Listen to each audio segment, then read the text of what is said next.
আসার চেষ্টা করে বলল, নেটওয়ার্ক নেই তো, তাই এমন হচ্ছে। কিন্তু তার কপালে তখন ঘাম। বাসের পুনরাগমন। হঠাৎ চারপাশ নিস্তব্ধ হয়ে গেল। বনের ঝিঝি পোকার ডাকও বন্ধ। কুয়াশা চিরে সেই পুরনো হলুদ বাসটা আবার উদয় হলো।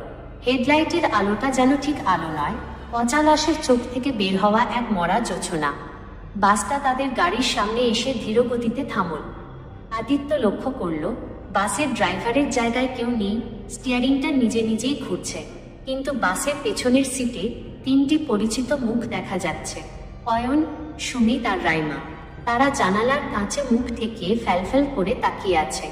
তাদের মুখ ফ্যাকাশে, চোখগুলো সম্পূর্ণ সাদা। বিশাল ভয়ে চিৎকার করে উঠল, আদিত্য, পালা, এটা জ্যান্ত মানুষের কাজ নয়। বাসের ভেতরে প্রবেশ। আদিত্য কিন্তু পিছু হটল না। সে অয়নকে বাঁচানোর বা সত্য জানার নেশায়